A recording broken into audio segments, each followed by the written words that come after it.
A paz do Senhor, meus irmãos, maravilha podermos retornar para mais uma das nossas aulas aqui. Esta, a nossa aula de número 241, perguntas bíblicas e teológicas. Maravilha, uma satisfação muito grande poder contar com a presença, a participação de cada um dos irmãos. Sejam todos muito bem-vindos. Irmã Ivone sempre está conosco. Pastor Luiz Carlos, paz do Senhor, como é que está, meu jovem? Tudo certinho, na bênção? Assembleia de Deus PB Paraíba, maravilha. Olha só, até o pastor Ciro Zimbordi já está com a nossa aula de número 241. Nós vamos aqui engrandecendo a Deus por esta oportunidade maravilhosa e abençoadora que Ele nos dá de podermos estar na sua presença. E dia aqui, aí, nós nem combinamos, rapaz, nem combinamos, tudo uniformizado, aleluia. Aí. Hoje tá... Eita glória! Hoje nós estamos... Pior que nós nem combinamos. Se tivesse combinado, não teria dado tão certo assim, ué. Deixa eu colocar um fone aqui, porque já estão gritando aí. É nada, rapaz. Já estão gritando gol aí. Que louco! Tá fácil assim de fazer gol aí no Rio de Janeiro? Rapaz, pior que o cara aqui do lado... Aham. Ele é botafoguense, quando sai o gol do Botafogo, em vez dele só gritar gol, ele sai xingando. A comemoração dele é xingar. Ei, meu Deus. Ele extravasa mesmo. E manda os torcedores de outros times, manda para aquele lugar, manda... Lá para longe. Meu Deus. Aquelas coisas, né? E aí é complicado, né? A turma acha que o ouvido da gente é pinico, né? Pois é. É triste, mas essa é a verdade. Triste, pois mas essa é a realidade que está aí. Do tipo assim, é o que tem, não é? É o que tem para o momento. Minha iluminação não está muito boa hoje, hein? Mas eu estou no escritório porque aqui eu consigo fazer esse trabalho aqui, ó. Em outro lugar eu não dou conta de fazer esse trabalho, né? Ah, entendi.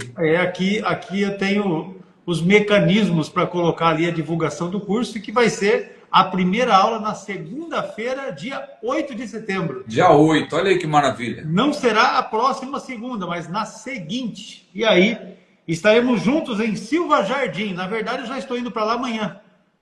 Já está indo, né? Estou indo para lá amanhã, vamos estar junto com o pastor Moisés Cecílio, que vai estar comemorando 50 e poucos anos, né? Aleluia. Olha aí, esse é o livro. 50 e poucos? É, quase 60. Muito novo, hein? É, desse jeito.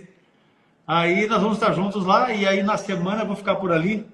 Tá jovem. Até que na segunda-feira vamos estar juntos na Assembleia de Deus em Silva Jardim para a primeira aula do curso híbrido de perguntas escatológicas. Ainda hoje o João perguntou se vai ser possível se inscrever. Com certeza. A questão é que quem vai se inscrever daqui para frente e vai estudar à distância, pode ser que o livro não chegue a tempo da primeira aula, não é? Porque o correio tem um prazo. Agora, quem vai fazer presencialmente lá na igreja, em Silva Jardim, no Rio de Janeiro, aí com certeza vai poder retirar o material na hora, pode fazer inscrição até na hora lá, se quiser. É benção, só vitória. Aí nós vamos estar juntos lá, meu pastor. Outra vez. Pô, que benção, hein? Com certeza. Vai ser um prazer rever o irmão, né? Mais uma vez, né? Estivemos há pouco tempo em Apucarana e agora vamos estar lá, se Deus quiser, em Silva Jardim. Isso aí, olha só. Eu coloquei aqui, ó, para quem quiser, é só ler o QR Code. Deixa eu virar só um cadinho aqui para pegar ele todo. Tira um print da tela. Assim aí depois leia o QR Code e faça a inscrição. Pode ser feito tanto à distância quanto presencialmente lá na Assembleia de Deus em Silva Jardim. Benção pura, maravilha. Pois é isso, meu pastor. Diga lá. Com exceção da derrota dos derrotados aí do Rio de Janeiro e daqueles que saem vitoriosos, né? Nesse negócio, diga lá pra gente quais são as boas novas aí em Niterói e região metropolitana. Vinícius, seja muito bem-vindo, meu jovem. Deus abençoe. Gostei da postagem que você fez essa semana ali, muito boa. Parabéns pela iniciativa. Deus continue abençoando a sua vida e o seu ministério.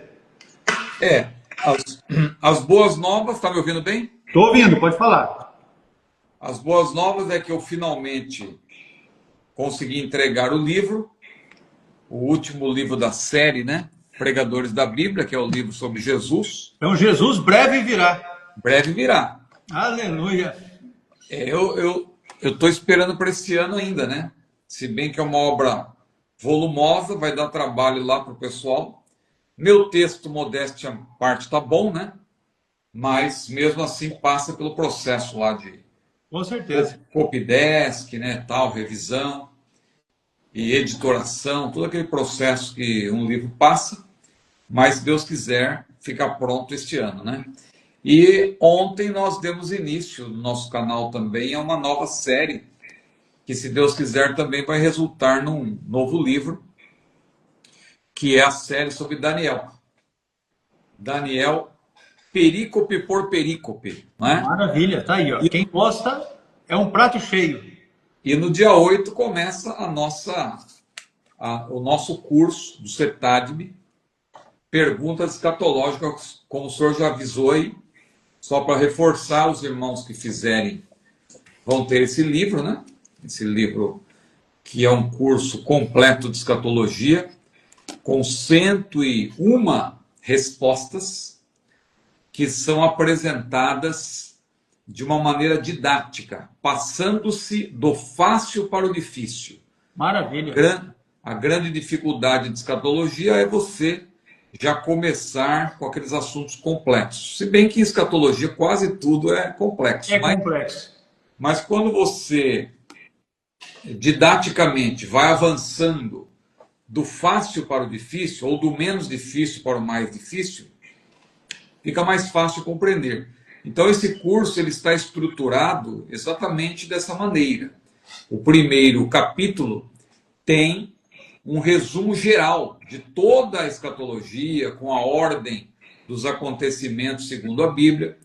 Depois, nós temos uma abordagem sobre o sermão profético de Jesus, que é o que ocupa, na verdade, a maior parte, né, desse curso, que é muito importante, aliás, você entender o sermão profético de Jesus, porque, entendendo o sermão profético, você vai ter, claro, facilidade de entender outros assuntos.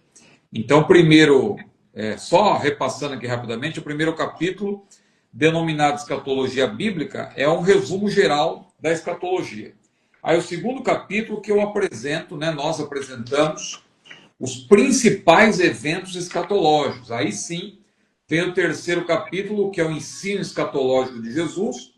O quarto capítulo, aí passando-se do geral para o específico, o quarto capítulo ele é sobre o arrebatamento da igreja, um assunto que dá muito, como se diz, né? Dá pano para manga. Dá pano para manga, exatamente. Aí vem o capítulo 5, sinais escatológicos. O capítulo 6, os julgamentos escatológicos. O sétimo, o período tribulacional de 7 anos, que tem muitos pormenores. E o oitavo e último capítulo é sobre o estado eterno dos salvos, enfatizando que o estado eterno começa já com o arrebatamento da igreja. Muitos, olha aí o QR Code. QR Code para acessar o curso de QR Code, os irmãos escatologia. Cliquem aí, ó, apontem a câmera, né, para o QR Code, vai aparecer um link no rodapé da tela. Aí os irmãos clicam nesse link, já vai direto para o local adequado para você fazer a sua inscrição e participar, seja presencialmente, não sei se tem vaga ainda, seja online. Não é isso, pastor Arcos? Com certeza, tanto presencialmente quanto online, especialmente no presencialmente que eu estou indo, estou levando uma quantidade sobressalente de livros exatamente para atender a demanda que vai surgir. Sempre surge, né, demanda de última hora, porque os nossos irmãos crentes, eles acumulam um monte de coisa, né? Crente é assembleiano e é brasileiro. O brasileiro deixa para última hora, o crente nem se fala, e o assembleiano, então, meu Deus do céu. É isso aí. Muito bem, então, esse curso que o pastor está anunciando, ele vai ser feito pela primeira vez de forma híbrida. Quem se inscrever no curso para fazer à distância vai vai poder assistir às aulas através da nossa plataforma online que você acessa, não é? através do endereço online.cetadib.com.br. Eu vou deixar aqui para os irmãos, para ficar fácil, né? Esse é o endereço da nossa plataforma de cursos online, que foi inaugurada na semana passada e, graças a Deus, já tem feito valer e alcançado os seus objetivos. Então, está aí o acesso para a plataforma para aqueles que vão se inscrever. Né? Apenas os inscritos terão acesso a essa aula, não será transmitido de forma aberta. Então, quem estiver inscrito vai poder assistir a aula ou presencialmente lá na Igreja de Silva Jardim ou através da plataforma, e aí todos terão um livro e ao final também receberão um certificado de conclusão, porque vão ter prova para fazer. Né? Quem estiver inscrito para fazer online vai fazer na própria plataforma a prova. Né? Os irmãos que estão se inscrevendo lá em Silva Jardim também vão poder fazer a prova online, e aqueles que não dão conta de fazer online vai ter a prova impressa para poder realizar em loco, lá no último dia de aula, que será no dia 13 de outubro. Olha só, a primeira aula serão todas as segundas-feiras, 9 de setembro, deixa eu me corrigir, 8 de setembro, a primeira aula numa segunda-feira, e aí a partir dali, 6 segundas-feiras. A última será dia 13 de novembro, 13 de outubro, e aí nós estaremos encerrando, concluindo, não é, este curso para os nossos irmãos. Deixa eu só fazer um detalhezinho aqui, que eu quero que os irmãos vejam como é que isso está no ambiente da nossa plataforma lá. Deixa eu fazer aqui, gente. Me desculpe aí a falha, porque era para ter sido... Olha só, quando você entra na plataforma, o que você tem é exatamente esta tela que vocês estão ali, sem essa mensagem de erro que está dando aqui, mas está lá. A palavra de Deus é a nossa prioridade. Os irmãos têm acesso a essa, é a tela principal, não é? Do nosso... Deixa eu ajustar aqui, pronto. Aí quando você faz a rolagem, já tem a opção do curso aí, escatologia, perguntas escatológicas, turma híbrida. Aí é só reservar a vaga. Aí você tem duas opções. Ao clicar em reservar a vaga, você tem duas opções. As opções estão bem aqui, Você escolhe qual é a opção que você vai querer. Retirar em Silva Jardim quer dizer que você vai fazer o curso presencialmente na igreja. Aí você vai pegar um livro lá para estar acompanhando as aulas, conforme disse, durante 6 segundas-feiras consecutivas. E também lá na igreja você vai receber o seu certificado na formatura que nós estaremos realizando em novembro. E se você for fazer à distância, tem a opção aqui, enviar para o meu endereço. Então você escolhe qual das opções que você vai querer realizar o curso.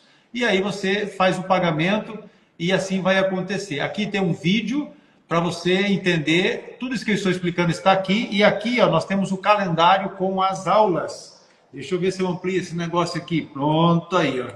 A gente também consegue ampliar. Dia 8 de setembro, a primeira aula às 19 horas. Depois, a última aula será dia 13 de outubro. Tá joia? Deixa eu colocar aqui a última aula, 13 de outubro. A partir das 21 horas, a prova já vai estar liberada para quem vai estar fazendo online. E o último prazo para fazer a prova será o dia 20. Porque exatamente no dia 9 de novembro, nós estaremos lá em Silva Jardim, entregando os certificados para aqueles que fizeram o curso presencialmente na igreja, bem como aqueles irmãos que fizeram online já estarão recebendo, né? Já vamos fazer o envio pelo correio, não tem cobrança adicional o certificado. Então está aí, essa é a proposta do nosso curso de perguntas escatológicas, que pela primeira vez será feito neste formato híbrido, não é? Primeira vez que será feito neste formato híbrido. O valor é R$60 para quem vai fazer presencial e R$85 para quem estará fazendo à distância. Tá joia? Exatamente porque a gente tem que fazer o envio do livro, depois nós vamos ter que fazer o envio do certificado, e no caso do certificado não tem cobrança adicional nenhuma. Tá joia? Então é isso. Eu penso, meu pastor, que nós já podemos iniciar a nossa pauta. Deixa eu virar aqui agora. Pronto, não que eu seja lindo de morrer, mas vamos ficar aqui na tela, eu e o Ciro, que dá mais negócio. Bora lá. Você se inscreva, aproveite essa oportunidade. Quem está ali na região de Silva Jardim e pode, né, se deslocar para ali, região dos Lagos, a cidade de Silva Jardim, no Rio de Janeiro, esteja com a gente, porque vai ser uma benção. Muito bem, o nosso irmão Alberdan foi quem mandou a primeira pergunta do nosso temário de hoje, pastor Ciro, e a pergunta que ele fez foi essa aqui, como explicar 1 Coríntios capítulo 11, versículos 26 e 27, uma vez que não há perdão para quem comete blasfêmia contra o Espírito Santo. O texto da primeira epístola de Paulo aos Coríntios, capítulo de número 11, os versículos 26 e 27 dizem exatamente o que eu vou ler aqui, ó. Semelhantemente também, porque todas as vezes que comerdes este pão e beberdes este cálice, anunciais a morte do Senhor até que venha. Portanto, qualquer que comer este pão ou beber o cálice do Senhor indignamente, será culpado do corpo e do sangue do Senhor. Esse é o texto. Eu creio que a grande questão aí, em torno dessa passagem, gira em torno do que significaria esta ênfase de Paulo, né? De participar indignamente. Porque, em certo sentido, alguém poderia dizer, todos nós somos pecadores, então, claro, todos nós somos indignos. Então, o que Paulo está falando parece que não tem muito sentido, porque cada um de nós seríamos indignos. Ocorre que Paulo, entretanto, né, que Paulo está falando aqui para crentes, para salvos, que evidentemente não são salvos pelas suas próprias obras, foram antes alcançados pela graça de Deus, mas uma vez alcançados pela graça, o que a Bíblia diz? Pela graça sois salvos por meio da fé, e isto não vem de vós, é dom de Deus, não vem das obras para que ninguém se glorie, porque somos feitura sua, criados em Cristo Jesus para as boas obras, as quais Deus preparou para que andássemos nelas. Então veja, se Deus nos chamou pela sua graça para nós andarmos em novidade de vida, para nós praticarmos boas obras, é evidente que o salvo, ele não tem motivo para viver na prática do pecado. João mesmo falou, filhinhos, não pequeis, ou em outras palavras, não devemos viver na prática do pecado. A Bíblia diz que aquele que é de Deus, ele não peca, ele não vive na prática do pecado. João falou, por isso que ele também disse, não pequeis, mas se algum de vós pecar, temos um advogado. Ou seja, uma vez que você peca, uma vez que você venha a fracassar, você não pode ficar prostrado diante do pecado e continuar pecando, acrescentando pecado sobre pecado. Não, você tem que se arrepender. E quando nós participamos da ceia do Senhor, Paulo está dizendo exatamente isso. É uma oportunidade para você consertar-se com Deus e com a igreja, para que você, em comunhão com Deus e com a igreja, porque a ceia do Senhor não é comunhão, mas ela é para quem está em comunhão. É para quem está em comunhão, porque a ceia não é um sacramento, né? Como alguém defende às vezes, alguns segmentos protestantes defendem, como a Igreja Católica Romana também defende a missa e tal, a questão de participar da hóstia, como se fosse um sacramento, ou seja, um ato que torna a pessoa santificada, que tem um efeito até com respeito à salvação. Então, a ceia para nós, biblicamente falando, não é um sacramento, mas é uma ordenança do Senhor Jesus para aqueles que têm comunhão com Deus. Então, não sei se deu para entender bem a pergunta do nosso irmão, ele quer uma explicação, evidentemente, mas ele menciona que, uma vez que não há perdão para quem comete a blasfêmia com o Espírito Santo. Então, quando Paulo fala de participar indignamente, o que ele quer dizer exatamente? Não é? Veja, em primeiro lugar, nós temos que considerar uma coisa importante, que a ceia do Senhor não é para todos participarem de maneira indiscriminada, como alguém pensa por aí. Vamos servir ceia para todo mundo, porque a igreja tem que ser inclusiva e tal, não há por que restringir a ceia. Só que o próprio Senhor Jesus, quando instituiu a ceia, Ele não instituiu a ceia diante da grande multidão e disse, venham todos participar. Não.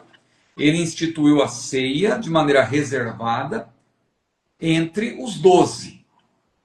Ou seja, ele demonstrou que aquele que participa da ceia tem que estar, evidentemente, em comunhão com os céus, em comunhão com Deus. Então, a ceia do Senhor, ela é para todos os salvos.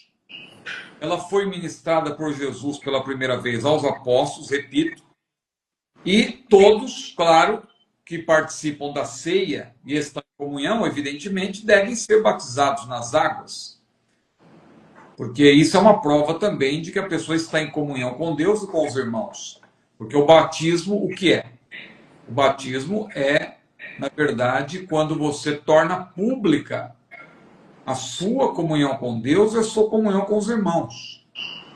O batismo não é meramente um mergulho que não tem nenhum sentido. Ele tem sentido. Não é um banho na água, né? Não é um banho, é uma representação, né? O batismo ele tem uma representação da nossa própria conversão, de que nós, de fato, morremos para o pecado, fomos sepultados para aquela vida velha e ressurgimos em novidade de vida. Claro que o batismo também não salva, o batismo é para quem já é salvo. Agora, uma vez que a pessoa é salva, não há por que ela não querer ser batizada nas águas. Da mesma forma, uma vez que a pessoa é salva e batizada nas águas, veja como é uma progressão. Uma vez que a pessoa é salva e também batizada nas águas, não há por que ela recusar-se a participar da ceia do Senhor. Aí, se ela estiver com algum pecado, se ela estiver... Paulo está tratando exatamente disso. Se a pessoa estiver com algum problema, ela deve confessar, ela deve procurar, se for o caso, até o pastor da igreja. Claro que há pecados e pecados, né? Há pecados por pensamento, pecados que nós cometemos entre nós mesmos, algo que o casal, por exemplo, discute. Claro que um pede perdão ao outro, pode ser resolvido nesse âmbito.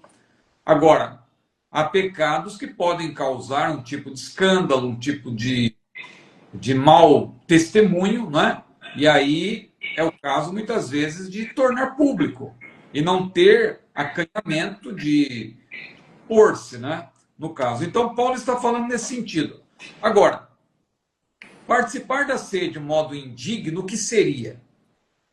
Significa, no caso, eu vejo pelo contexto, ingerir os elementos da ceia do Senhor sem reflexão, sem arrependimento de pecados, sem valorizar esse culto e seu valor simbólico. Isto é, participar da ceia de modo irreverente, de modo profano, simplesmente para comer. Veja que no contexto Paulo diz isso.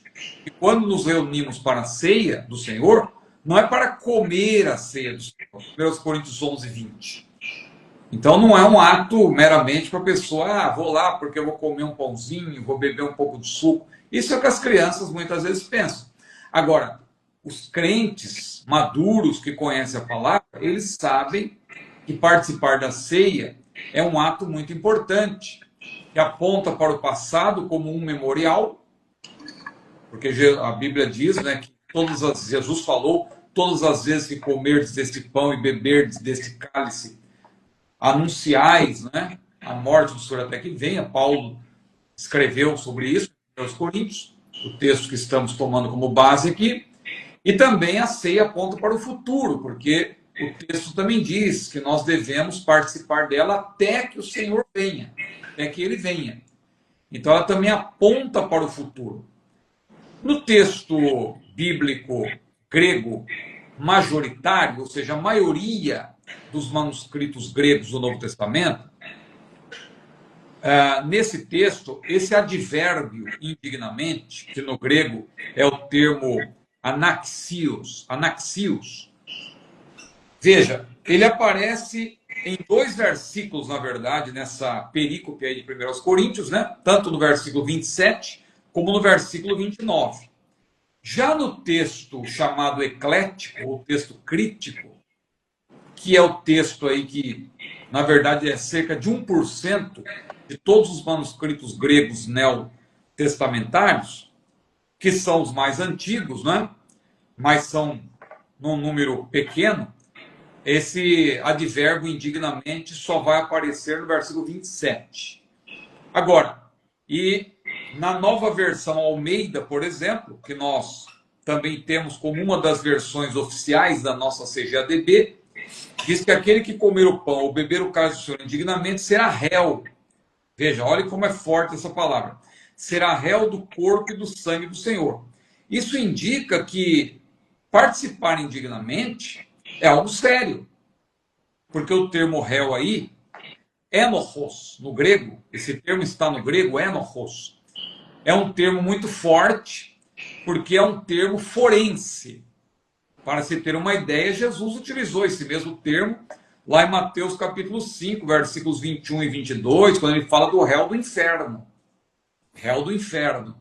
Ou seja, a pessoa que comete um pecado realmente, que é um pecado capital, vamos dizer assim. Então, participar indignamente, claro, também de maneira... Esse termo aqui tem um peso de algo que é feito de maneira repetida. Não é uma pessoa que eventualmente comete um pecado tal, e porque não é que nós estamos querendo assim pôr panos quentes, mas é claro que Deus é misericordioso. Veja que uma pessoa, para ser condenada ao inferno ou perder a salvação uma vez salva, essa pessoa precisa, de fato, desdenhar, profanar, rejeitar a salvação. Como está lá em 2 Pedro, capítulo 2, que menciona ali aqueles que são resgatados, os falsos mestres, que são chamados de resgatados, e o verbo ali é muito forte, ser resgatado ali significa que a pessoa, ela foi salva, ela teve a certeza da vida eterna e perdeu essa salvação. Perdeu essa salvação. Se o senhor puder ler, por gentileza, o texto, Claro. 2 Pedro, capítulo 2, versículo 1. E aí eu já estou contemplando também a outra parte da pergunta, que o irmão falou daquele que comete a blasfêmia contra o Espírito Santo. Nós já vamos chegar lá. 2 Coríntios, capítulo 2, versículo 1. 2 Pedro, perdão. 2 Pedro. 2 Pedro, capítulo 2, versículo 1. Pronto, vamos chegar já aqui na segunda epístola do Pedro. 2:1. E também houve entre o povo falsos profetas, como entre vós haverá também falsos doutores que introduzirão encobertamente heresias de perdição e negarão o Senhor que os resgatou, trazendo sobre si mesmos repentina perdição. Então esse é um caso claro de perda de salvação. Claro que há irmãos de outra tradição que não aceitam. Acho que não, né? Acho que não. Mas o verbo resgatar, ele é muito forte. É um verbo que não tem como você relativizar e dizer, não, aí eles não foram salvos realmente. Mas está claro, foram resgatados.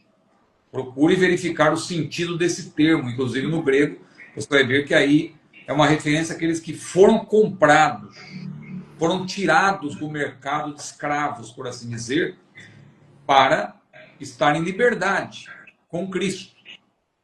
E mesmo pessoas assim podem, se não vigiarem, se não tiverem cuidado, a Bíblia diz como escaparemos nós se não atentarmos para esta tão grande salvação. Nós temos que ter cuidado.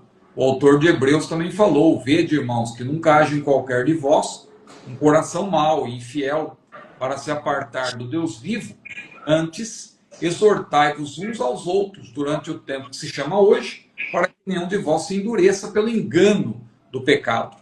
A pessoa, se ela permanecer no pecado, ela pode ser endurecida e perder a salvação.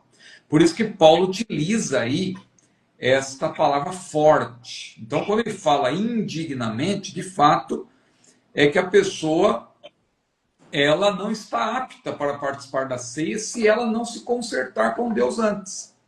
Em outras palavras, a pessoa estará enganando a si própria. Como Ananias e Safira, que compareceram lá diante de Pedro, Pedro poderia, claro, se ele não tivesse o discernimento de Deus, ou se ele fosse um obreiro frouxo, como aquele obreiro lá de Laodiceia, ou perdão, de Tiatira, né? Que tolerava Jezabel. Jesus falou para ele: tenho contra ti que toleras Jezabel, que ele sabia que aquela mulher estava enganando a si própria, enganando também até o povo de Deus.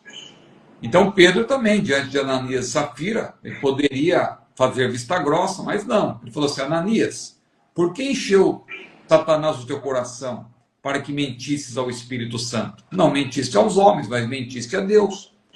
Ou seja, a pessoa comparece diante do Senhor. Aqui, claro, Paulo está falando da ceia, mas isso vale também para... Pois bem, o nosso vídeo caiu. Vamos ver se a gente consegue restabelecer aqui para prosseguir, não é? Vamos ver se nós conseguimos restabelecer aqui o sinal, o contato com o pastor Ciro, porque os irmãos relataram que estava travando, mas aqui para nós estava normal. De repente, a gente retoma a nossa aula hoje. Muito bem. Pois bem, pastor Ciro caiu. A Eliane trouxe o celular dela aqui, eu estava acessando normal. De repente, caiu o sinal. Caiu. Eu estava falando também, caiu. Mas Pronto. o meu não caiu aqui, eu não sei o que aconteceu. Aham. A minha internet não caiu. Aqui caiu. A hora que o pessoal começou a dizer tá travando, tá travando, tá travando. Mas caiu a sua internet? Caiu a internet não, caiu a transmissão, né?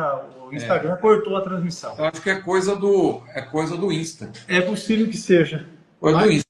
Porque Tá, a minha internet tá boa aqui. a Helena deixou o celular dela aqui comigo, eu vou acompanhando agora aqui. Mas vamos lá, vamos retomando, pastor. Deixa eu aproveitar aqui. O irmão Nascimento 3.9 perguntou se em Recife tem núcleo. Essa informação eu só vou conseguir dar amanhã, a hora que eu tiver condições de acessar o sistema aqui, porque agora, como eu estou fazendo a transmissão, fica ruim ficar acessando o sistema e deixar o pastor Ciro no vácuo, né? O Fábio perguntou se a live acontece toda quarta-feira. Toda quarta-feira, às 22 horas, transmissão ao vivo pelo Instagram, quando não dá problema, né? Olha aí que benção. E a gente disponibiliza também no YouTube. No dia seguinte, ela fica disponível no YouTube.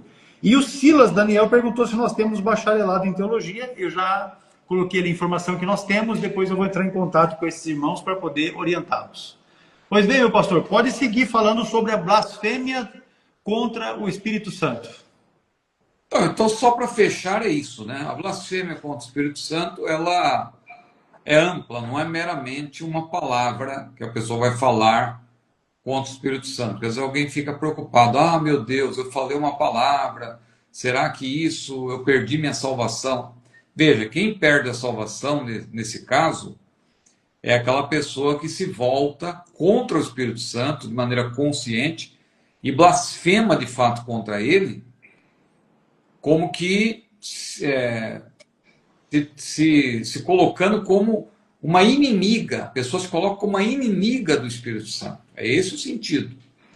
Ou seja, rejeita completamente, zomba da obra do Senhor, zomba da Bíblia, zomba da palavra, zomba de Deus. Por quê? Ao fazer isso, a pessoa está se colocando contra o Espírito Santo. Por quê? Porque o Espírito Santo ele é o representante.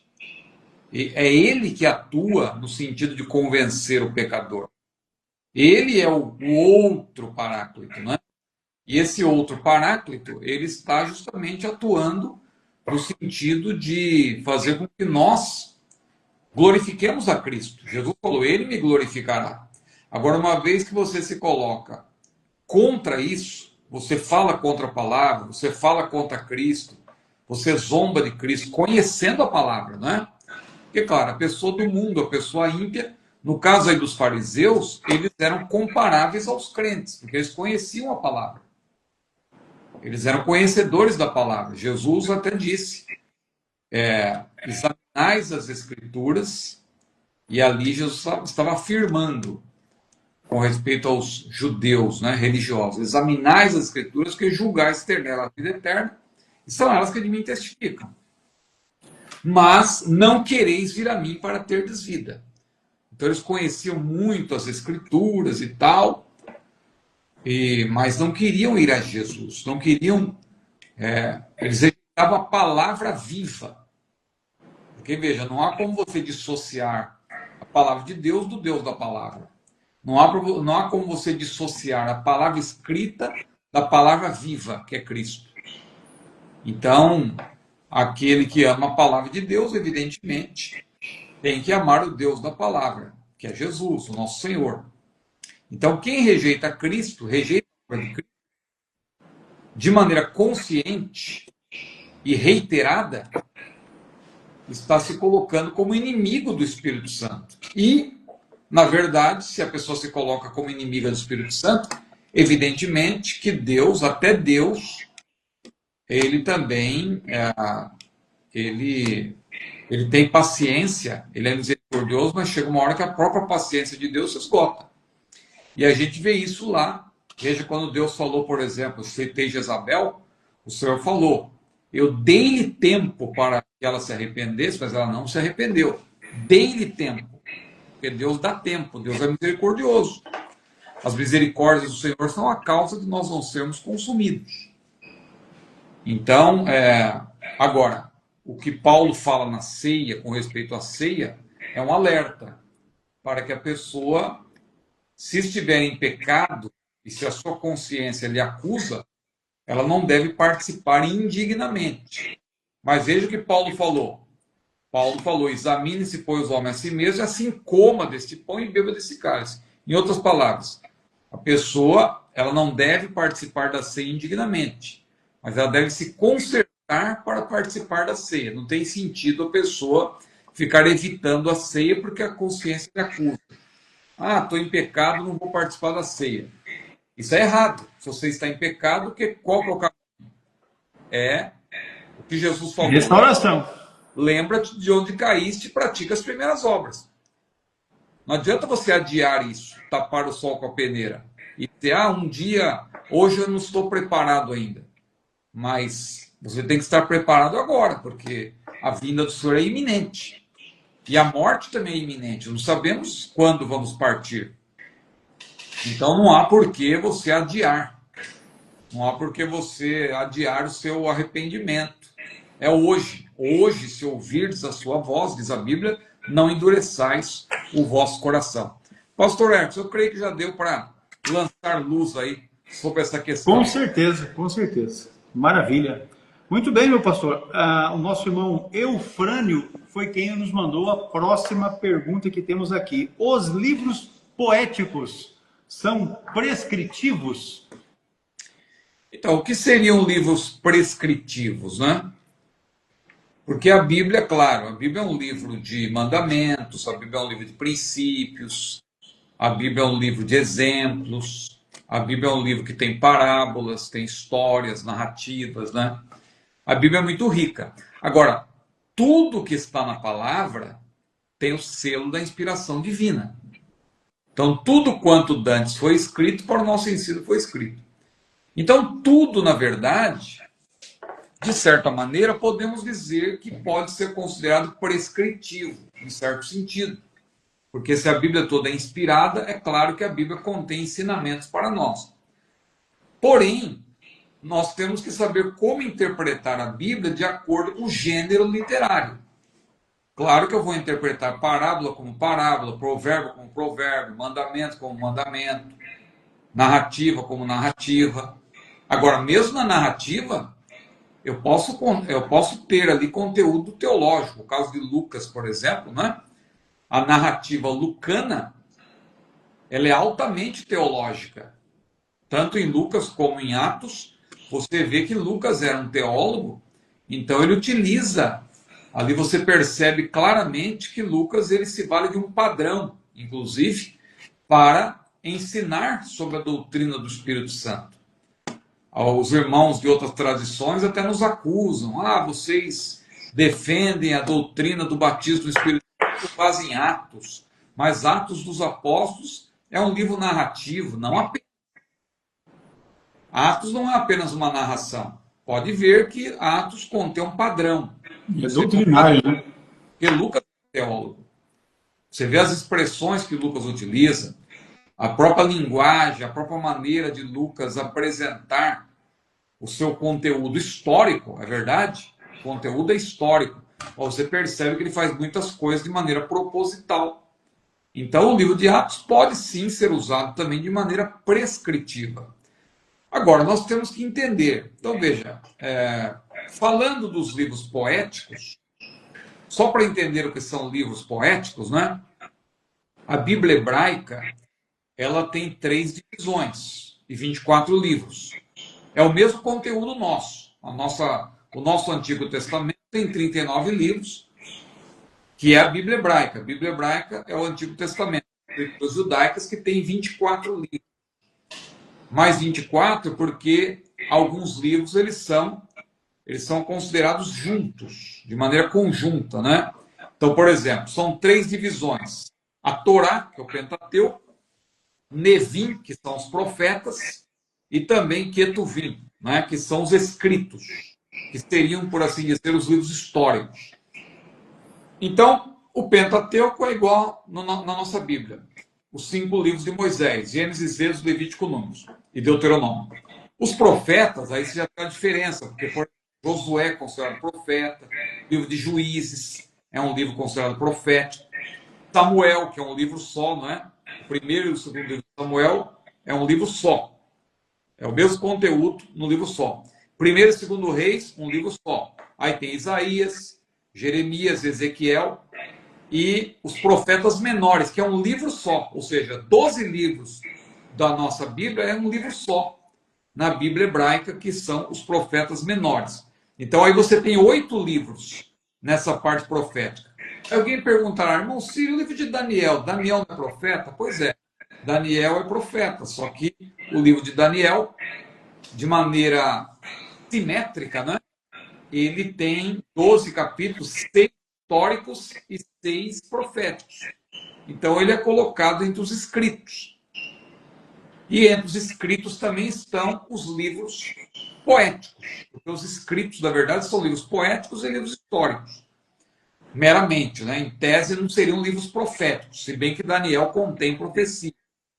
Então você tem Salmos, Salmos também é rico em profecias, tem muitas profecias sobre Jesus, profecias messiânicas que estão nos Salmos. Mas os Salmos não estão na categoria de profetas, está na categoria escrito. Então, Salmos, Provérbios, Jó, Cantares, Ruth, Lamentações, Esther, Eclesiastes, Daniel, Esdras, Neemias num livro só e Crônicas, fazendo 11 livros. Então você viu, 5 mais 8 são 13 mais 11, 24. Agora, como eu falei, toda escritura é inspirada. O que nós precisamos é interpretar o texto de acordo com o seu gênero literário. Provérbio, por exemplo, você não pode tomar um provérbio como uma profecia. Então, só vou dar um exemplo. Um texto que é muito conhecido. Provérbios 22, versículo 6. Instrui a criança, ou instrui o menino, no caminho que deve andar, e até quando envelhecer, não se desviará dele. Você vai tomar isso como uma profecia? Por exemplo, a Bíblia está escrito: se eu instruir o meu filho no caminho que deve andar, ele nunca vai se desviar. Mas isso não é uma profecia, isso é um provérbio. Então tem que ser interpretado como um provérbio. Tem que ter força de provérbio, não força de profecia. Então quer dizer o quê? Claro, a salvação é individual, você tem que considerar, a Bíblia explica a própria Bíblia. A Bíblia não diz que filhos de Samuel se desviaram, eram homens que fizeram coisas erradas. Eram filhos, Samuel. Samuel era um homem de Deus. Nenhuma das suas palavras caíram por terra. Mas ele não é. Alguém pode querer acusar Samuel. Samuel não instruiu seus filhos, Samuel pecou. A Bíblia não diz isso. Eu penso que se Samuel tivesse feito alguma coisa errada com respeito aos seus filhos, a Bíblia acusaria, porque a Bíblia acusou Eli nesse sentido, né? Mas Samuel não. Por quê? A salvação é individual. Claro que o provérbio, aí no caso, ele quer dizer o seguinte, olha, de maneira geral, claro, se você fizer a sua parte, você estará contribuindo para que o seu filho, ele seja feliz no futuro, você terá feito a sua parte. E claro, se você educa bem o seu filho, é muito provável que tudo dê certo.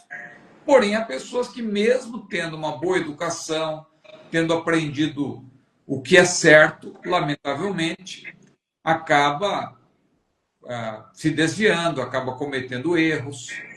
E aí a palavra não se cumpriu. Não é que não se cumpriu, não é profecia, é um provérbio. Como tem vários provérbios que você percebe que não é um sentido profético, né? Então você tem que interpretar o provérbio como provérbio. Agora, essa questão da prescrição, claro que todo o texto sagrado, por ter o selo da inspiração divina, tem autoridade. A Bíblia tem autoridade. Qualquer texto sagrado tem autoridade. Só que a Bíblia é rica em gêneros diferentes, gêneros literários diversos, né? Num único livro, às vezes, você encontra, por exemplo, o livro de Apocalipse, ele tem um gênero literário tríplice. Ele, ao mesmo tempo, ele é apocalíptico, profético e epistolar, por exemplo. Então, você tem que entender quando que o texto realmente é profético, pelo contexto, quando é histórico, algo que já aconteceu. E você tem que saber analisar, tem que saber interpretar tudo isso, né? Para isso que existem os cursos teológicos aí que o CETAD oferece, para você poder crescer em conhecimento e saber interpretar. Na matéria hermenêutica e exegese, você aprende a interpretar de acordo com o gênero literário. E aí você tem, inclusive, regras, né? Veja, por exemplo, a parábola. Tem pessoas que ainda não aprenderam a interpretar uma parábola. Aí a pessoa, por exemplo, vai interpretar, eu gosto de citar a parábola das 10 virgens. A pessoa vai interpretar a parábola das 10 virgens e fala assim, essa parábola não tem nada que ver para nós, conosco, sobre a igreja, porque não tem noiva. Cadê a noiva? A noiva não está presente. Então, se não tem noiva, não tem nada para nós. Por quê? A pessoa vai interpretar um texto parabólico pensando que aquilo ali é uma profecia e tudo tem que ser examinado e cada elemento ali tem que ter uma representatividade profética. Não. A parábola não é assim que se interpreta uma parábola. A parábola você interpreta de acordo com o seu propósito. Então, por exemplo, quando Jesus falou lá daquela parábola do bom samaritano, um homem descia de Jerusalém para Jericó. Por que Jesus apresentou? Essa daí é campeã de heresia, né? Meu Deus do céu, como tem? Pois é. E ali tem um contexto, tem um motivo, tem algo que motivou aquela parábola, né? Então Jesus está falando do cuidado para com o próximo e tal. Da mesma forma, a parábola das 10 virgens, você vê que Jesus está falando de vigilância. Então não é para você tomar cada detalhe, o casamento judaico e não sei o quê e tal, a noiva não está presente porque não fala da igreja. Só que Jesus está falando claramente ali da chegada iminente do noivo. E está falando da noiva, ou melhor, das 10 virgens, né? Que ali elas representam, não é que você vai tomar também aquilo ali de maneira proporcional, né? Tinha 5 virgens loucas e 5 prudentes, então quer dizer que 50% só dos crentes que estão preparados. Não, é outro erro. Mas ali, o que nós podemos extrair como lição é que, por ocasião da chegada do noivo, muitos vão estar preparados e muitos vão estar despreparados. Então é isso que nós devemos observar, temos que estar vigilantes. Jesus até conclui dizendo, vigiai, pois, porque não sabeis o dia nem a hora em que há de vir o vosso Senhor. Então, para interpretar uma parábola, você tem que entender o seu propósito. Então é isso que nós vemos. E aqui, agora voltando para a pergunta do nosso irmão, os livros poéticos, eles têm autoridade, porque são livros que constam do cânon sagrado, mas devem ser interpretados como tais, né? Como provérbios, se for o caso, como outros gêneros poéticos. O Leviatã, por exemplo, que aparece lá em Jó, a descrição dele é completamente poética. É uma descrição poética. Diz lá que o seu hálito, né, acende os carvões. Aí você vai pensar o quê? Ah, é um dragão e tal, está saindo fogo. Não é isso, ele está falando do bafo, né, o bafo quente do animal. E na linguagem, na descrição poética, é como se o bafo dele fosse tão quente que acende. Não é que acende de fato os carvões. É uma descrição poética. E ali também não fala nada de Deus, né? Porque eu já vi gente pregando também, que tem um versículo que diz assim, diante dele até a tristeza salta de prazer. Só que ali está falando do Leviatã, né? Não tem nada a ver com Deus. Tem a ver com Deus. Né? Então tem que examinar o contexto. Tem. A verdade é que o povo não quer estudar. Ainda hoje, não sei se você percebeu, mas um abençoadinho, ele fez uma contestação a respeito do corte que nós publicamos ontem, né? O corte da live que nós publicamos ontem. Teve um abençoadinho que fez uma contestação, ele colocou um comentário lá no corte no YouTube, né? No nosso canal no YouTube.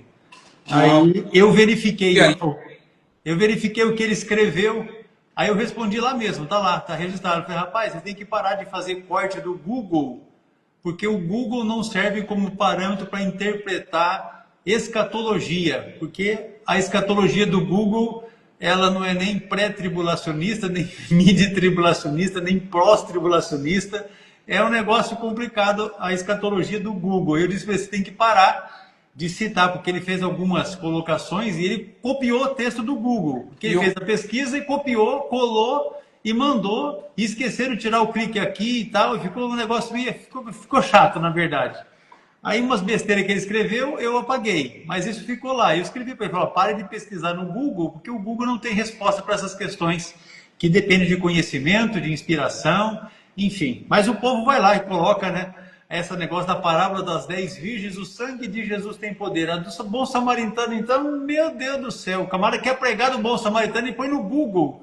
E acha que o Google vai escrever alguma coisa decente lá para que ele possa estar transmitindo para a igreja.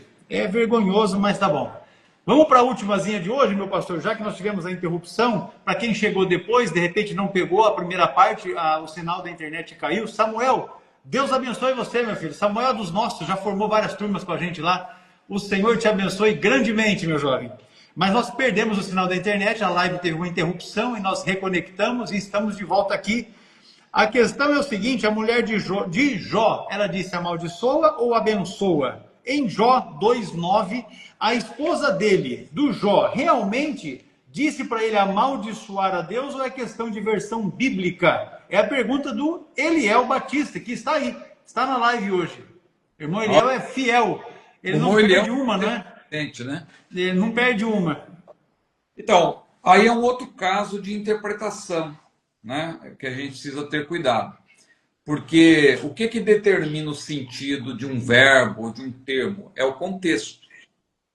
Claro que esse verbo, se você for pesquisar, tem pessoas que fazem pesquisa assim, olha, 550 vezes esse verbo significa isso e tal. E a pessoa não se atém ao contexto em que o verbo foi empregado. Então, claro, esse verbo que aparece aí, não vamos entrar em maiores pormenores, que as horas já estão nos mandando parar, não é? Daqui a pouco. Mas veja, esse verbo, no hebraico, ele significa abençoar. O verbo que a mulher de Jó utilizou significa bendizer a Deus, na verdade. Né? Barak. Só que, quando você vê o contexto, que menciona a conduta da mulher de Jó, a maneira como ela se referia ao que Deus fez, você percebe que, na verdade, ela usou aí de um eufemismo, né, como é chamado? Um eufemismo. Então, como se fosse não chega a ser uma ironia, vamos dizer assim, mas ela usou um termo, vamos dizer, não ela, desculpa, ela pode ter até usado uma palavra pesada, porque pelo contexto aí ela estava totalmente fora de sintonia. Mas o autor sagrado, ao registrar, né, porque, claro, veja, o verbo significa bem dizer, mas a mulher, de fato, mandou Jó amaldiçoar a Deus, embora o verbo seja bem dizer? Pelo contexto. Então, os autores sagrados, quando eles fizeram essa tradução para a língua portuguesa, eles não fizeram isso sem motivo. Alguém dirá, os tradutores. Como tem gente hoje em dia que embarca aí nessa canoa furada de achar que os eruditos que fizeram a tradução, que é uma comissão de eruditos, não sabia disso e acabou interpretando de modo errado. Não. O verbo significa dizer, mas no contexto significa amaldiçoar. Agora, por que o autor sagrado então usou bem dizer? A mulher de Jó pode até ter usado, de fato, esse verbo, ou pode ter usado um outro verbo, mas aí o autor sagrado, ao registrar, originalmente, ele preferiu usar o verbo bem dizer, e aí nós temos que procurar entender o contexto cultural também. Quando fala de contexto, não é só a parte literária, tem que ver também o contexto cultural e o contexto teológico, não é? No contexto cultural, por exemplo, os judeus, nós temos que entender que eles tinham profundo respeito, profunda reverência pela divindade, pela deidade. Eles evitavam até pronunciar o nome de Deus em vão, para evitar blasfêmias. Então, quando eles encontravam, isso é claro, se você fizer uma análise histórico-cultural, você vai ver que os judeus, quando eles encontravam palavras de maldição atreladas a Deus ou relacionadas com Deus, eles evitavam. É aí que entra a questão do eufemismo. Por que o que é o eufemismo? O eufemismo é você suavizar. É você usar uma maneira suave para se referir a algo pesado. Por exemplo, Jesus falou, Lázaro dorme e eu vou despertá-lo. Os discípulos não entenderam. Como assim Lázaro dorme? Jesus usou um eufemismo para a morte. Depois, como os discípulos não entenderam que Jesus estava usando aí uma maneira eufêmica de se referir à morte, eles falaram, Senhor, mas se ele dorme, para que nós... Não, ele está morto. Jesus teve que falar claramente. Os franceses também. Por exemplo, eu lembro quando eu estava estudando francês, que eu me deparava com alguns textos em que o texto falava da morte, mas não utilizava o termo morte. Utilizava, por exemplo, o termo disparu, ou seja, a pessoa desapareceu. Era uma maneira eufêmica de falar que a pessoa morreu. Então, voltando aqui para o nosso caso, quando os judeus encontravam palavras de maldição atreladas a Deus, eles costumavam trocar o verbo e usar o verbo que fala de bênção. Então a mulher de Jó, claramente ela está falando contra Deus, porque ela está contestando a integridade de Jó diante das adversidades, né? E aí Jó até repreende e diz, mulher, receberemos o bem de Deus, não receberemos o mal? Contudo, não pronunciou palavras contra Deus. Então, claramente ela estava querendo levar Jó a amaldiçoar a Deus e não bendizer a Deus. Mas o autor sagrado usa bendizer, né? Ou se ela que usou, não se sabe ao certo se foi ela que disse, ou se foi o autor sagrado que registrou, mas se foi ela que disse, ela também teria usado de uma maneira até irônica, né? Bendize seu Deus, não resolve nenhum E problema. a situação do Jó já estava tão complicada que era falar um pinguinho num copo cheio não quer dizer nada. Você está aí todo enfermo aí, com todo problema. Seu Deus não resolve nada. Então, abençoe-se, bendiz o seu Deus e morre, né? Ou, eu acho mais provável, o autor sagrado, ao registrar, ter tido esse cuidado, né? Para evitar que o nome de Deus estivesse associado a um verbo que tem a ver amaldiçoar, tem a ver com amaldiçoar.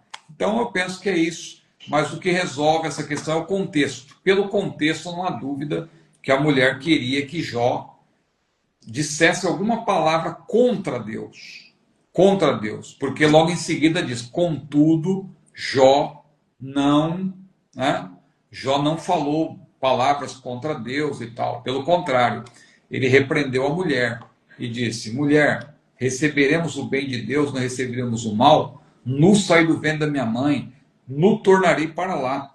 O Senhor o deu, o Senhor o tomou, bendito seja o nome do Senhor. Então, em vez de amaldiçoar, ele bendisse o nome do Senhor.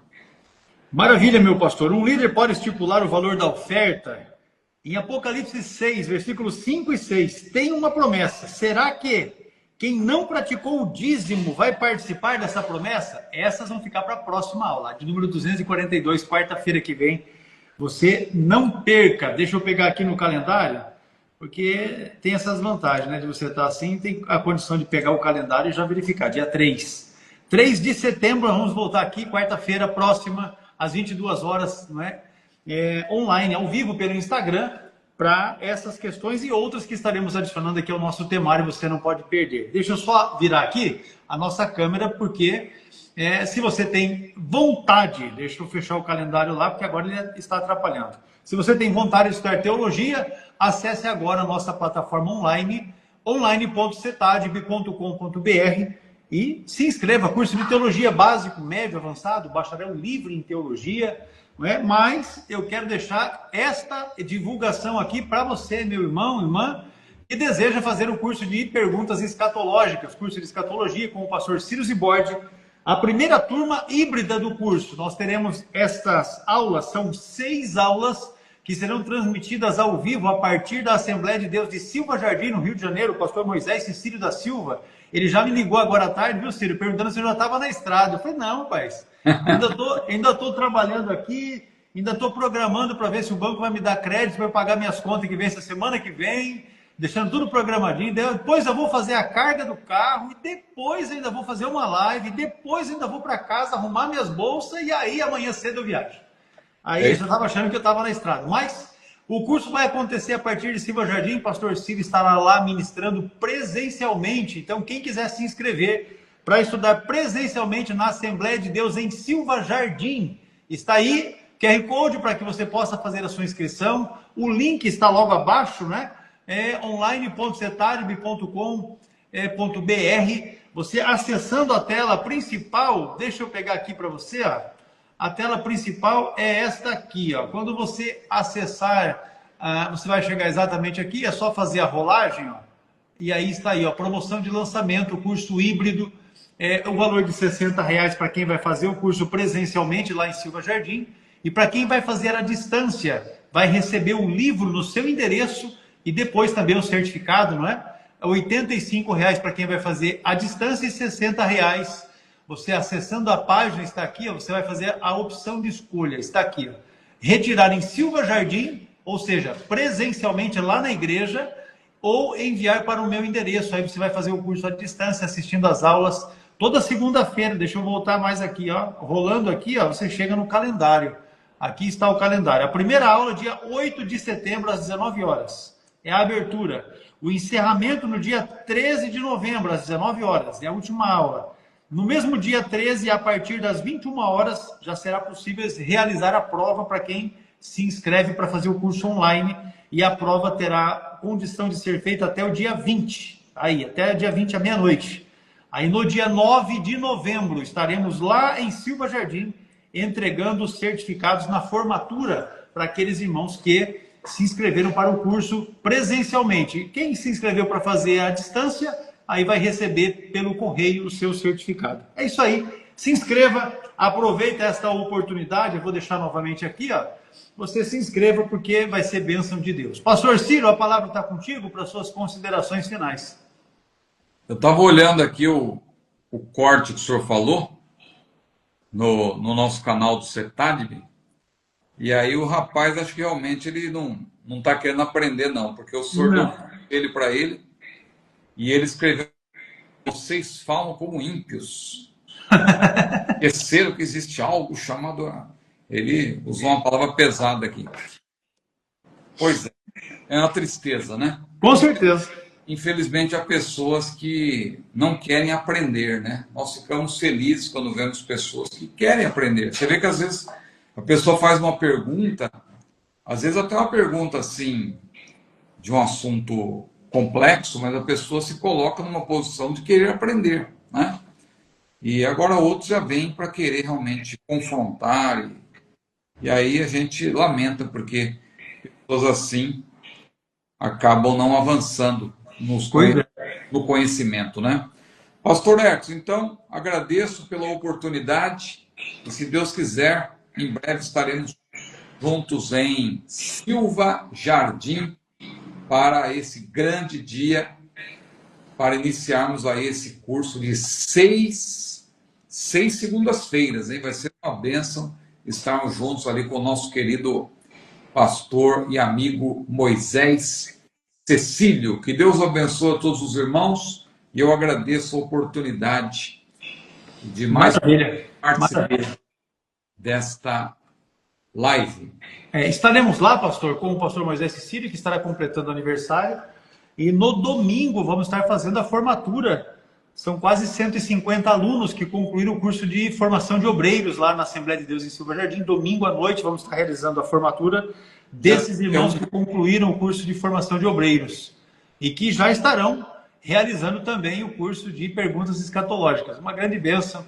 Com certeza vamos estar lá num tempo de aprendizado maravilhoso. Irmãos, Deus abençoe cada um de vocês. Para nós é uma satisfação muito grande tê-los conosco aqui. E quarta-feira, com certeza, dia 3 de setembro, voltaremos juntos para mais uma aula, a aula de número 242 do CETAD. Deus abençoe a cada um dos irmãos, pastor Ciro, a irmã Luciana, também a irmã Júlia. Deus abençoe vocês, em nome de Jesus. E até breve. A paz do Senhor. Amém.